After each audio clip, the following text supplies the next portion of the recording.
ఓం శాంతి. Murali date 29/9/2024. అవ్యక్త BapDada revise course 3/2/2002.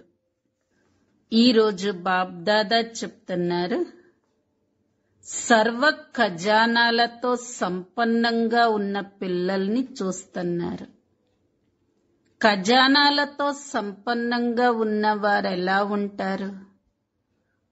సదా ప్రాప్తి స్వరూపులుగా ఉంటారు, తృప్తాత్మగా ఉంటారు, సదా సంతోషంగా ఉంటారు. ఎందుకంటే నిండుగా ఉంటారు కాబట్టి. మొదటిది జ్ఞాన ఖజానా. రోజు బాబా జ్ఞానం చెప్తారు. మన దగ్గర జ్ఞాన ఖజానా ఉంది అంటే ముక్తి, జీవన ముక్తి యొక్క అనుభవం అవుతుంది ఈ సమయంలోనే. ఏ విధంగా? జీవితంలో ఉంటూ, పాత ప్రపంచంలో ఉంటూ, తమోగుణి వాతావరణంలో ఉంటూ, జ్ఞాన ఖజానా ఆధారంతో ఈ వాతావరణానికి అతీతంగా ముక్తులై ఉంటారు. కమల పుష్ప సమానంగా అతీతంగా ఉంటారు. ఇటువంటి వారు దుఃఖము, చింత, అశాంతి నుండి ముక్తులుగా ఉంటారు. ఎవరు? జ్ఞాన ఖజానాతో సంపన్నంగా ఉండే ఆత్మ జీవితంలో ఉంటూ కూడా దుఃఖము, అశాంతి, చింతలతో ముక్తులుగా ఉంటారు. అంటే జ్ఞాన ఖజానా ఫలమే ముక్తి, జీవన ముక్తి. యోగ ఖజానా ద్వారా సర్వశక్తుల ప్రాప్తి లభిస్తుంది. యోగం ద్వారా, అదే ధారణ ద్వారా సర్వగుణ సంపన్నంగా తయారవుతాం. సర్వశక్తులు అని ఎలా అన్నారో, సర్వగుణాలు, ఒక్క గుణం కాదు, ధారణ ద్వారా సర్వగుణ సంపన్నంగా అవుతాం. అదే సేవ ద్వారా, మనసా సేవైనా, వాచా సేవైనా, కర్మలతో సేవైనా, సేవ ద్వారా లభించేది సంతోషం. సంతోషం లేదు అంటే సేవ ఏ భావంతో చేస్తున్నామో చూసుకోండి. సంతోషం ఒక్కటి సేవా స్థానంపై దాని ప్రభావం పడుతుంది. సేవా సహచరులపై ప్రభావం పడుతుంది.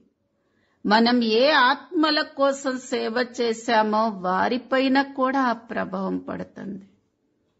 సేవ అంటేనే సంతోషాన్ని అనుభూతి చేయించేది. ఇంకొకటి, రోజు మొత్తంలో ఎంతో మంది సంబంధ సంపర్కంలోకి వస్తాము. అందరి నుండి ఆశీర్వాదాల ఖజానా పొందాలి. ఆశీర్వాదాల ఖజానా పొందుతున్న గుర్తేంటి అంటే డబల్ లైట్ గా ఉంటారు. ఆశీర్వాదాలు పొందుతున్న వారు భారంగా ఉండరు, తేలిగ్గా ఉంటారు. అంటే బాబా మనల్ని సర్వ ఖజానాలతో సంపన్నంగా తయారు చేస్తున్నారు. అప్పుడే మనం బాబా సమానంగా తయారు కాగలుగుతాము. ఈ రోజటి మధుర మహావాక్యాలు లక్ష్యము మరియు లక్షణాలని సమానంగా తయారు చేసుకోండి. సర్వ ఖజానాలతో సంపన్నులుగా అవ్వండి. ఈ రోజు సర్వ ఖజానాలకు యజమాని ఖజానాలతో సంపన్నమైన తమ పిల్లల్ని చూస్తున్నారు. పిల్లలు ప్రతి ఒక్కరూ తమ ఖజానాలతో సంపన్నులు. ఎవరైతే సంపన్నంగా ఉంటారో దానికి గుర్తు వారు సదా ప్రాప్తి స్వరూపులుగా, తృప్తాత్మలుగా కనిపిస్తారు. వారిలో సదా సంతోషం కనిపిస్తుంది. ఎందుకంటే నిండుగా ఉంటారు. కనుక మా వద్ద ఎన్ని ఖజానాలు జమ అయ్యాయి అని ప్రతి ఒక్కరూ తమను తాము ప్రశ్నించుకోవాలి. ఈ అవినాశి ఖజానాలు ఇప్పుడు కూడా ప్రాప్తిస్తాయి మరియు భవిష్యత్తులో అనేక జన్మలు తోడుగా ఉంటాయి. ఈ ఖజానాలు అంతమయ్యేవి కావు. అన్నింటికన్నా మొదటి ఖజానా జ్ఞాన ఖజానా. ఈ జ్ఞాన ఖజానా ద్వారా ఈ సమయంలో కూడా మీరందరూ ముక్తి మరియు జీవన ముక్తిని అనుభవం చేస్తున్నారు. జీవితంలో ఉంటూ పాత ప్రపంచంలో ఉంటూ తమోగుణి వాతావరణంలో ఉంటూ జ్ఞాన ఖజానా ఆధారంతో ఈ వాయుమండలం వైబ్రేషన్లు ఈ అన్నిటి నుండి అతీతంగా ముక్తులై ఉంటారు.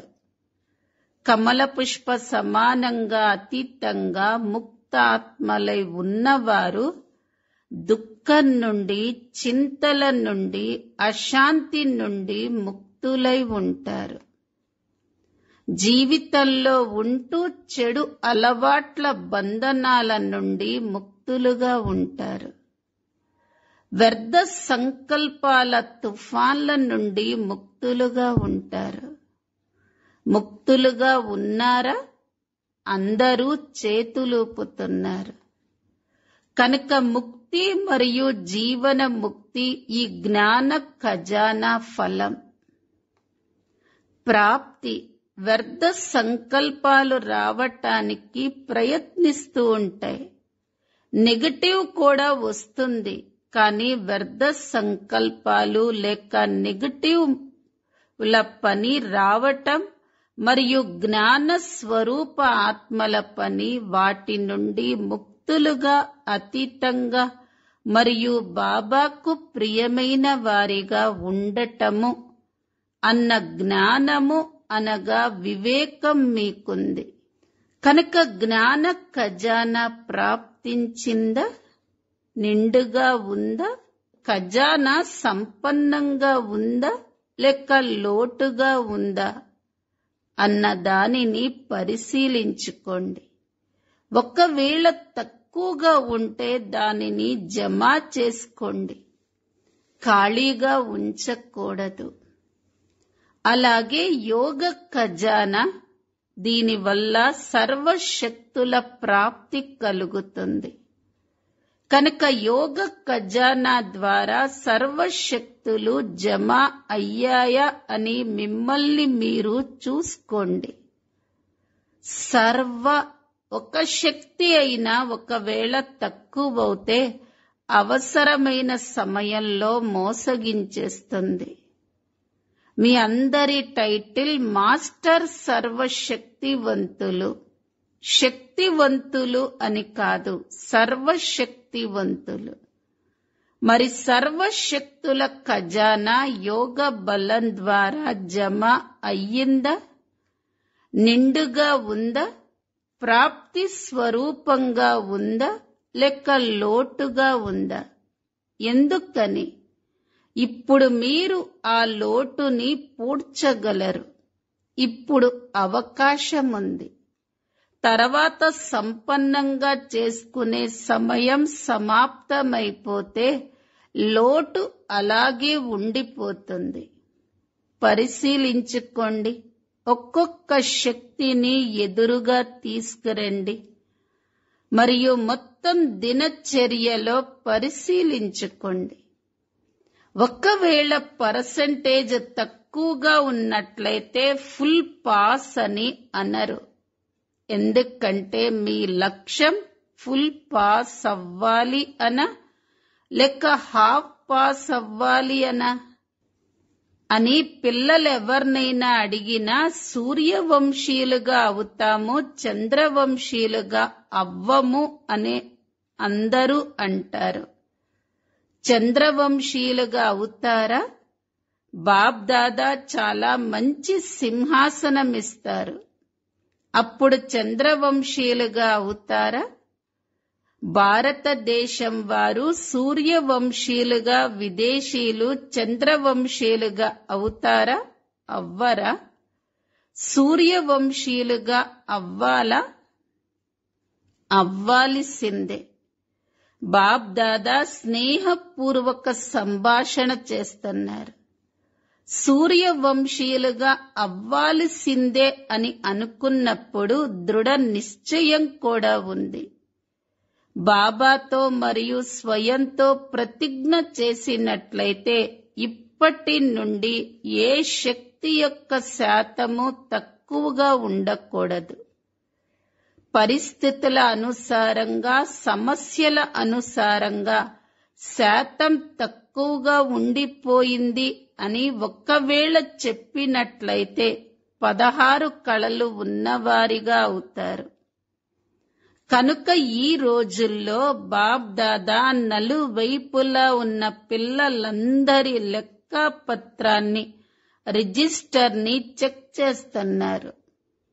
బాప్దాదా వద్ద కూడా ప్రతి ఒక్కరి రిజిస్టర్ ఉంది. ఎందుకంటే సమయం అనుసారంగా ముందుగానే బాప్దాదా పిల్లలకు సమయ వేగమనుసారంగా ఇప్పుడు ఎప్పుడో అని అనకండి, ఇప్పుడు అని అనండి అని వినిపిస్తున్నారు. ఎప్పుడో అవుతుందిలే, చేస్తాములే, అవ్వవలసిందే అని ఇలా ఆలోచించకండి. అవ్వవలసిందే కాదు, ఇప్పుడిప్పుడే చెయ్యవలసిందే. సమయ వేగం తీవ్రమవుతూ ఉంది. కనుక బాబా సమానంగా అయ్యే, ఫుల్ పాస్ అయ్యే, 16 కళల సంపన్నంగా కావటానికి లక్ష్యమైతే ఏదైతే లక్ష్యం పెట్టుకున్నారో లక్ష్యము మరియు ప్రత్యక్ష లక్షణాలు సమానంగా ఉండాలి అని బాప్దాదా కూడా ఇదే కోరుకుంటారు. లక్ష్యం మరియు లక్షణాలు రెండూ సమానంగా ఉన్నప్పుడే బాబా సమానంగా సహజంగా అవుతారు. కనుక పరిశీలించుకోండి. అయిపోతుందిలే, తయారైపోతాములే ఇలా అనుకోవటం నిర్లక్ష్యం. ఏది చెయ్యాలనుకున్నా, ఎలా తయారవ్వాలనుకున్నా, ఏ లక్ష్యముందో అది ఇప్పటి నుండే చెయ్యాలి, తయారవ్వాలి. ఎప్పుడో అన్న మాటను అనకండి, ఇప్పుడిప్పుడే.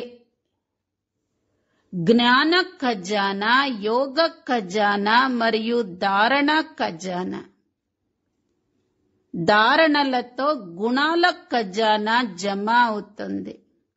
ఏ విధంగా సర్వశక్తులు ఉన్నాయో అలాగే గుణాలలో కూడా సర్వ గుణాలు ఉన్నాయి.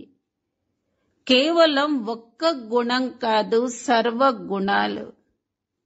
మరి సర్వ గుణాలు ఉన్నాయా, లేక 1-2 గుణాలు తక్కువగా ఉన్నా పర్వాలేదు అని అనుకుంటే అది నడుస్తుందా? నడవదు. కనుక సర్వ గుణాల ఖజానా జమ అయ్యిందా? ఏ గుణం లోటుగా ఉందో పరిశీలించుకొని నిండుగా అవ్వండి. 4వ విషయం సేవ. సేవలో అందరికీ ఈ అనుభవం ఉంది.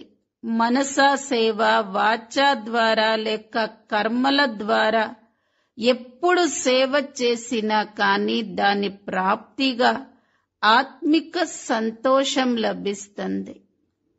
కనుక సేవ ద్వారా సంతోషపు అనుభూతిని ఎంతవరకు అనుభవం చేశాను అన్న దానిని చెక్ చేసుకోండి. సేవ చేశారు కానీ సంతోషం లభించలేదు అంటే ఆ సేవ యథార్థ సేవ కాదు. సేవలో ఏదో ఒక లోపముంది కనుక సంతోషం లభించలేదు. సేవ అంటే ఆత్మ సంతోషంగా వికసించిన ఆత్మిక గులాబీల సంతోషం యొక్క ఉయ్యాలలో ఊగుతున్నట్లుగా అనుభవం చేస్తుంది.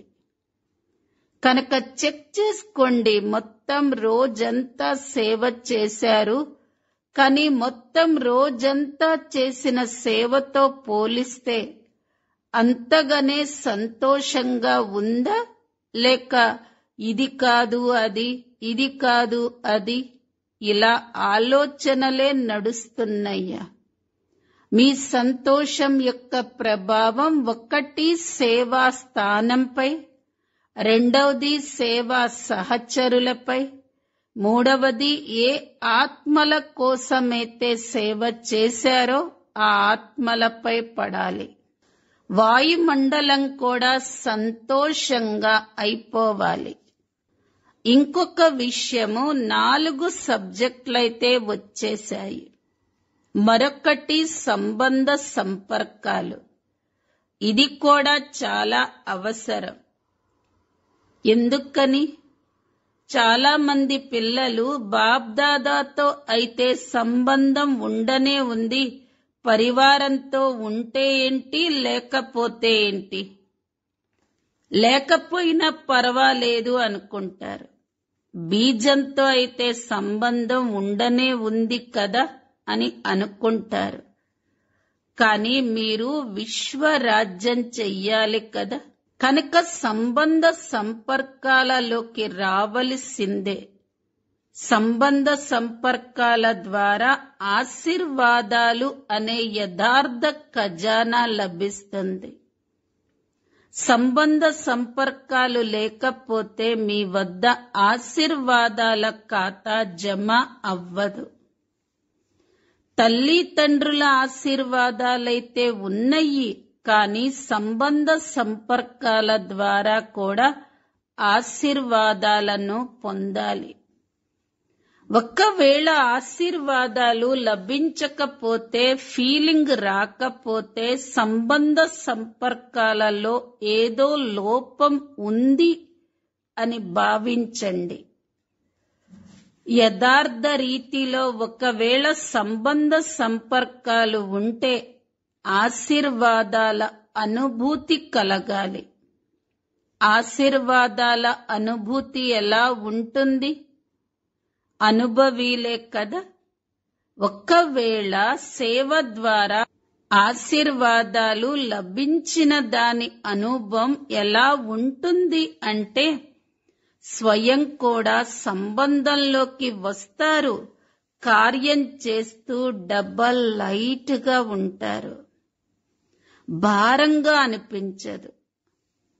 మరియు ఎవరి సేవనైతే చేశారో, ఎవరి సంబంధ సంపర్కంలోకైతే వచ్చారో వారు కూడా డబల్ లైట్ గా ఫీల్ అవుతారు.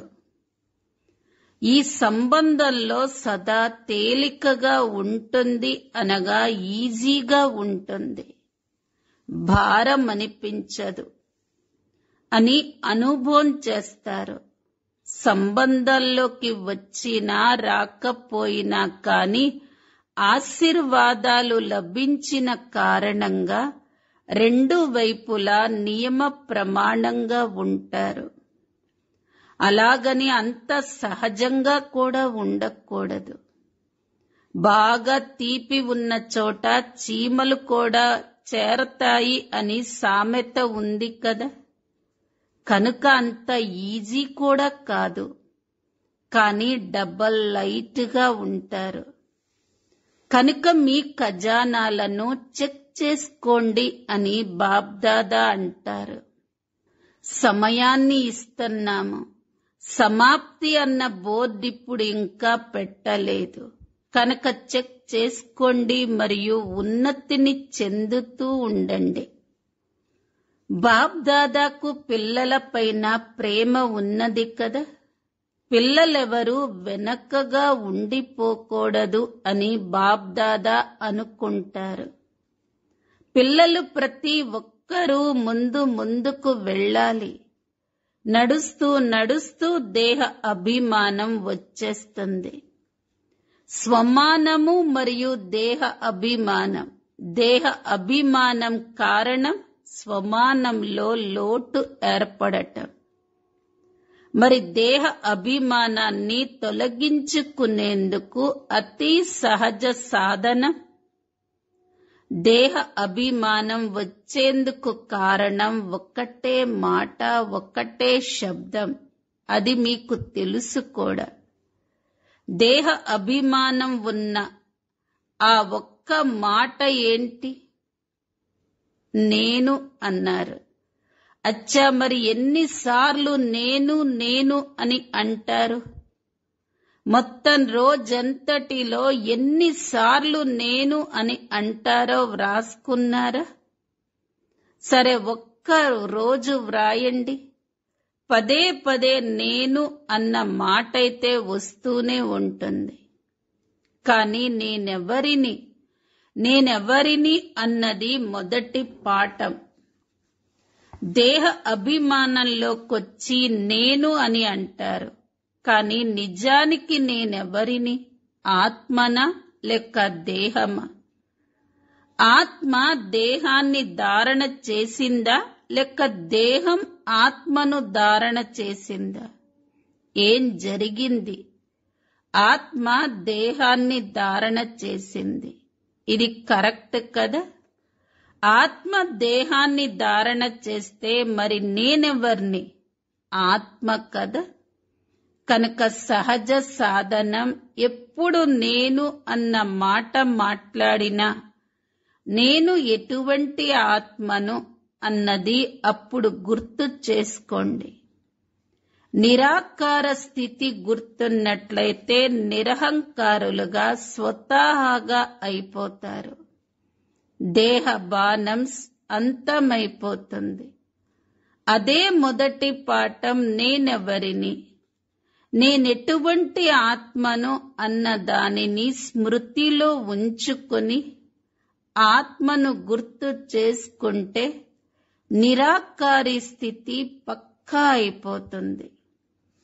ఎక్కడ నిరాకారి స్థితి ఉంటుందో అక్కడ నిరహంకారులుగా నిర్వికారులుగా అయిపోతారు.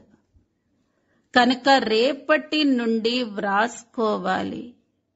నేను అన్న మాటను అన్నప్పుడు ఏం గుర్తొస్తుంది మరియు ఎన్నిసార్లు నేను అన్న మాటను ఉపయోగిస్తారో అన్నిసార్లు నిరాకారి, నిరహంకారి, నిర్వికారులుగా స్వతహాగానే అయిపోతారు. అచ్చా, ఈరోజు యువ గ్రూప్ వచ్చింది. యూత్ చాలా మంది ఉన్నారు. సదా సంపన్నంగా ఉండండి అని బాప్ దాదా యూత్ గ్రూపుకు వరదానం ఇస్తారు. ఒక్క ఖజానాను కూడా వ్యర్థం చేసుకోకూడదు. సంపన్నంగా ఉండాలి, సంపన్నంగా ఉండాలి. ఆయుష్మాన్ భవ అని లౌకిక గురువులు ఆశీర్వదిస్తారు. కానీ శరీర ఆయుష్ అయితే ఎంత ఉండాలో అంతే ఉంటుంది. కానీ బాప్ దాదా శరీర ఆయువు లెక్కలో ఆయుష్మాన్ భవ అన్న వరదానాన్నివ్వరు. కానీ ఈ బ్రాహ్మణ జీవితంలో సదా ఆయుష్మాన్ భవ. ఎందుకని? బ్రాహ్మణుల నుండి దేవతలుగా అవుతారు. కనుక ఆయుష్వంతులుగా అయితే ఉంటారు కదా. యూత్లో ఒక విశేషత ఉంది. యూత్ అయిన మీకు మీ విశేషత గురించి తెలుసా? ఏ విశేషత ఉంటుందో తెలుసా? మీలో ఏ విశేషత ఉంది అంటే చెప్పారు, ఏదనుకుంటే అది చెయ్యగలరు. అచ్చా, చెయ్యగలరా? మంచి విషయం. ప్రపంచంలోని వారి లెక్కలో యూత్ చాలా మొండితనం ఉంటుంది. ఏదనుకుంటే అదే చేస్తారు, అదే చూపిస్తారు అని అంటారు. వారు నెగటివ్ అర్థంలో అంటారు. కాని ఇక్కడ బ్రాహ్మణ యూత్ మొండిగా ఉండేవారు కారు. కాని తాము చేసిన ప్రతిజ్ఞపై దృఢంగా ఉండేవారు. తొలగిపోయేవారు కాదు. యూత్ అటువంటి వారే కాదు. చెయ్యి ఎత్తటమైతే చాలా సహజం. చేతులెత్తటం కూడా ధైర్యం కదా. అందుకు బాప్ దాదా సంతోషపడతారు.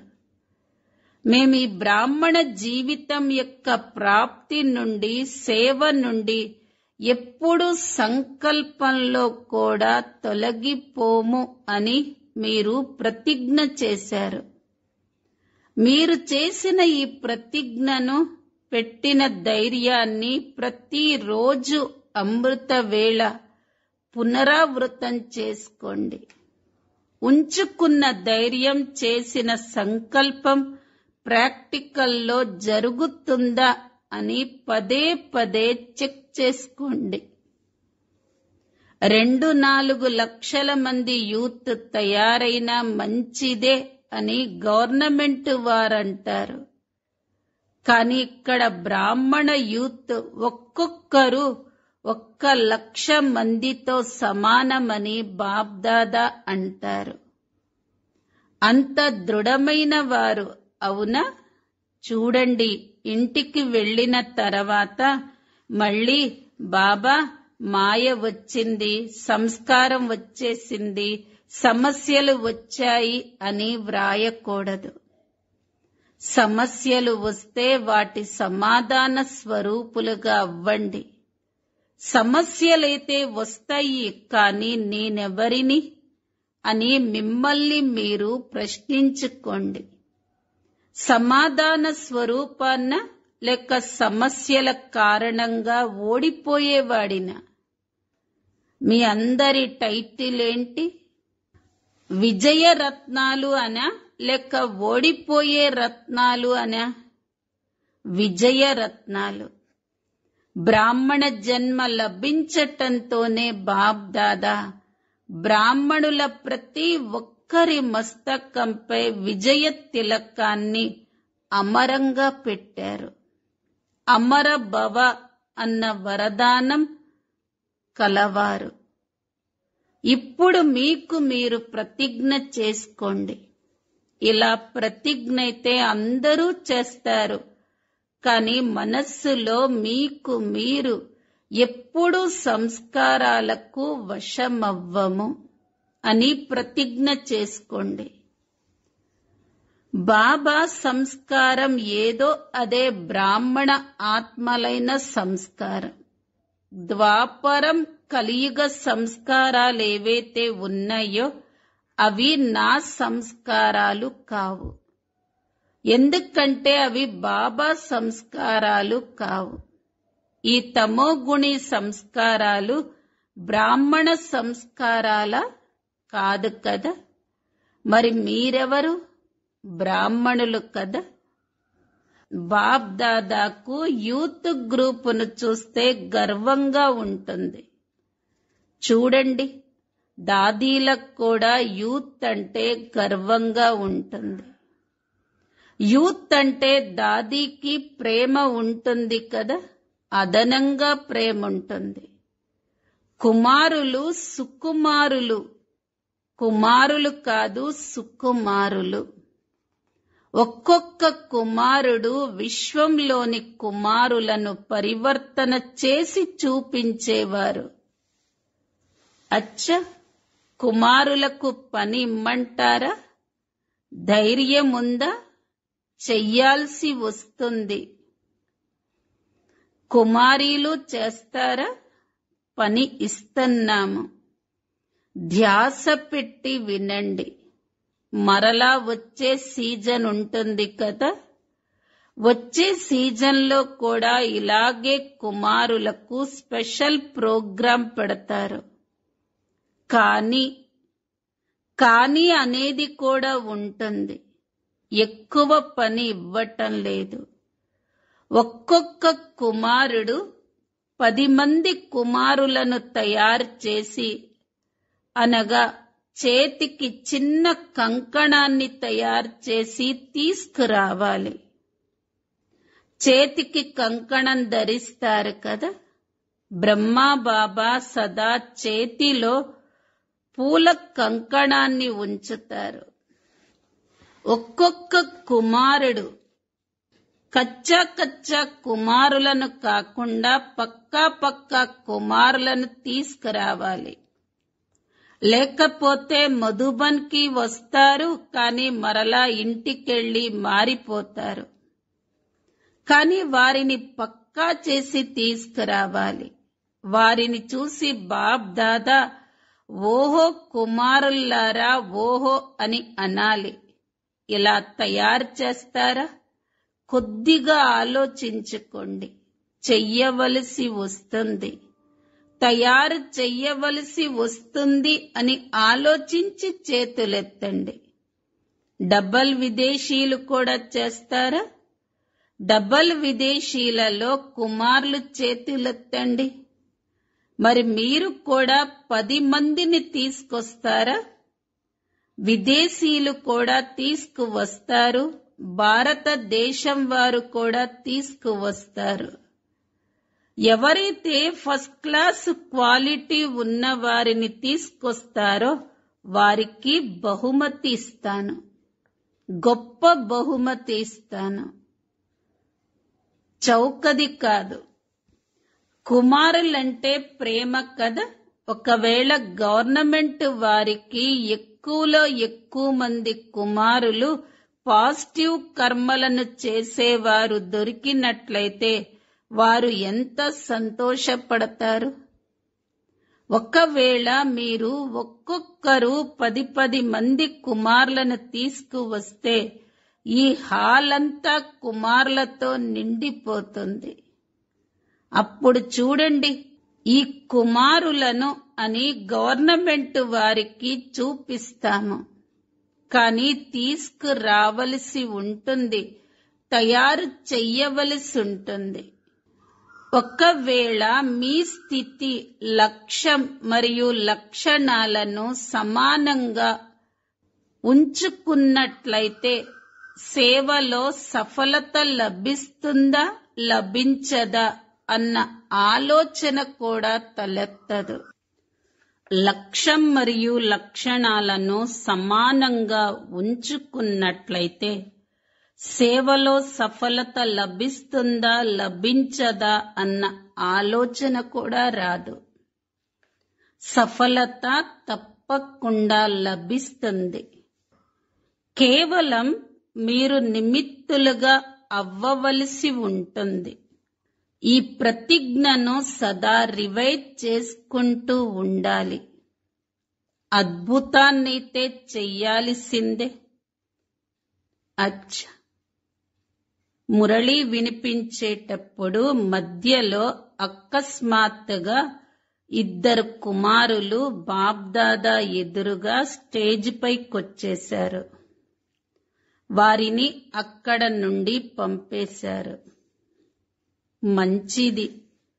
ఇప్పుడు ఆటలో ఆట చూశారు కదా, సాక్షిగా ఈ ఆట చూడండి, ఎంజాయ్ చెయ్యండి అని బాబ్దాదా చెప్తారు. ఇప్పుడు ఒక్క క్షణంలో పూర్తిగా దేహం నుండి అతీతమై శక్తిశాలి ఆత్మిక రూపంలో స్థితి అవ్వగలరా? Full stop. బాబ్దాదా చాలా శక్తిశాలి డ్రిల్లును చేయించారు. అచ్చా, ఈ అభ్యాసాన్ని అన్ని వేళలా మధ్య మధ్యలో చేస్తూ ఉండాలి. ఇప్పుడిప్పుడే కార్యంలోకి రావటం, ఇప్పుడిప్పుడే కార్యం నుండి అతీతంగా అవ్వటం, సాకారి నుండి నిరాకారి స్థితిలో స్థితులైపోవాలి. ఇటువంటి ఒక అనుభవాన్ని చూశారు. ఏదైనా సమస్య వచ్చినా కూడా ఇలాగే ఒక్క క్షణంలో సాక్షి దృష్టగా అయ్యి సమస్యను ఒక సైడ్ సీన్గా భావించి, తుఫాన్ని ఒక కానుకగా భావించి దానిని దాటేయాలి. అభ్యాసం ఉంది కదా. ముందు ముందు ఇటువంటి అభ్యాసం అవసరం చాలా ఉంటుంది. Full stop. ఇది ఎందుకయ్యింది, ఎలా అయ్యింది అని ప్రశ్నార్థకం ఉండకూడదు. Full stop. మరియు మీ ఫుల్ శక్తిశాలి స్థితిలో స్థితులవ్వండి. సమస్య కింద ఉండిపోతుంది. మీరు ఉన్నత స్థితిలో సమస్య రూపీ సైడ్ సీన్ ని చూస్తూ ఉంటారు.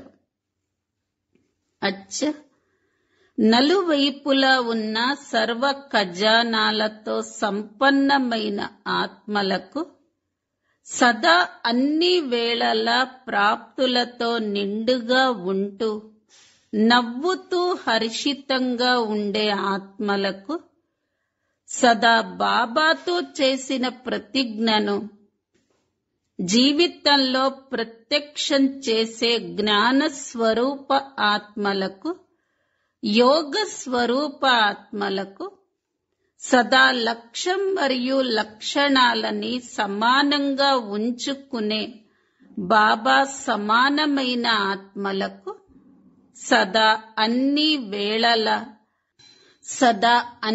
వేళలా సర్వ ఖజానాల స్టాకును ఉంచుకునేవారు మరియు బిందు పెట్టే తీవ్ర పురుషార్థి శ్రేష్ఠ ఆత్మలకు బాప్ దాదాల ప్రియ స్మృతులు మరియు మనోభిరాముని మనస్సు పూర్వకమైన ప్రియ స్మృతులు మరియు నమస్తే.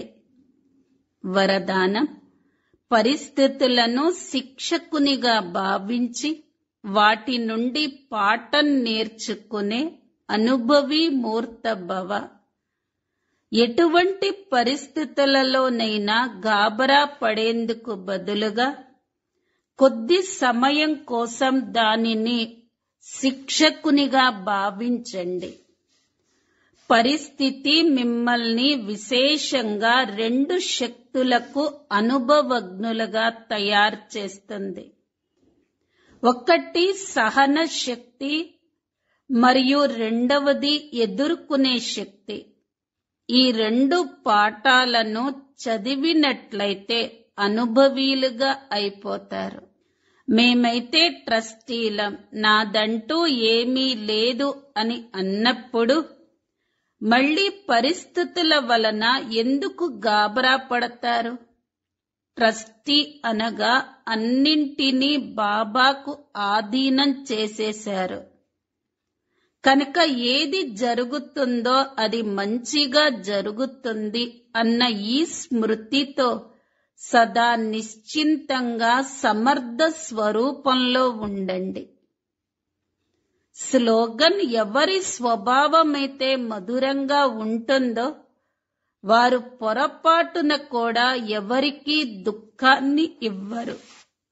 అవ్యక్త ప్రేరణ పాయింట్: అరకల్పం నుండి ఏదైతే భక్తి చేశామో ఆ భక్తికి ఫలం జ్ఞాన సాగరుడు బాబా మరియు అవినాశి జ్ఞానాన్ని పొందటం.